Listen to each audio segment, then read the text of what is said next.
Hello there and welcome. Let's get comfortable and step into a truly timeless story, one that's been whispered through castles and forests for generations. This is The Secret of the Sleeping Castle. Our story begins, as all the best stories do, once upon a time. You see, there was a king and a queen who wanted just one thing more than anything else in the world: to have a child. And after many, many years of hoping, their wish finally came true. A beautiful baby girl was born, and the entire kingdom was just filled with joy. So to celebrate this wonderful little arrival, the king and queen threw the most magnificent party you can imagine. The whole castle was just sparkling with music and light. And they invited 7 very special guests, 7 good fairies, to come and give their blessings to the new princess. One by one, the first 6 fairies stepped forward, and each one had a special gift. They blessed the little princess with kindness and with wisdom. They gave her a voice as lovely as a nightingale song and incredible grace in her dancing.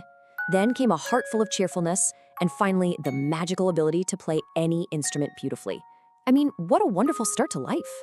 But just as the celebration was at its most joyful, a sudden chill seemed to fall over the entire hall. An unexpected guest had arrived, an old forgotten fairy, and she didn't come to celebrate. She brought a shadow of dark magic with her. With a voice that just silenced the entire party, she pointed a long finger and declared her terrible curse. When she turns 16, the princess will prick her finger on a spindle and sleep forever. Oh, but before everyone could fall into despair, the 7th fairy, who had very wisely saved her gift, stepped forward, and with a calming little smile, she softened the curse, saying, "It will not be an eternal sleep, but one of 100 years, from which she will awaken at just the right moment." And so the years passed. The princess grew up, and she was loved by everyone in the kingdom. But on the fateful day of her 16th birthday, her curiosity got the better of her. She found herself exploring a part of the castle she'd never seen before, a hidden little room way up in a high tower. And there, she found an old woman spinning wool with a strange tool. The princess, well, she had never seen a spindle before, so she reached out and she touched it. Instantly, this gentle, peaceful sleepiness just washed over her. And as she slept, that magic began to spread.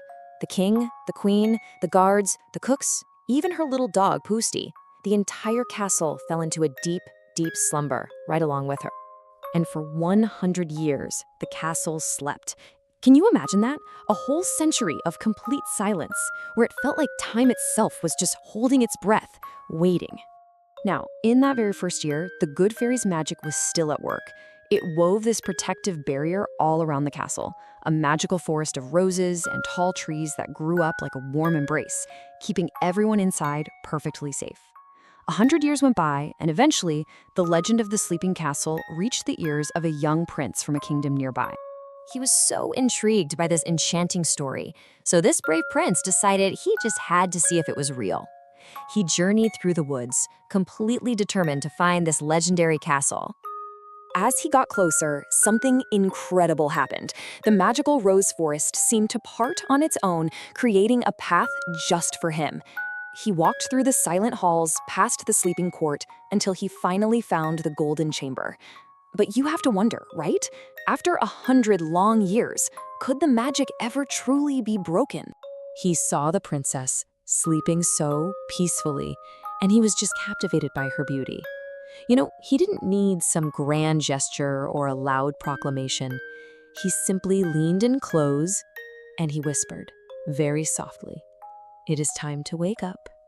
And at that very moment, just like that, the curse was lifted. The princess opened her eyes and she smiled. And then, all at once, the whole castle came alive.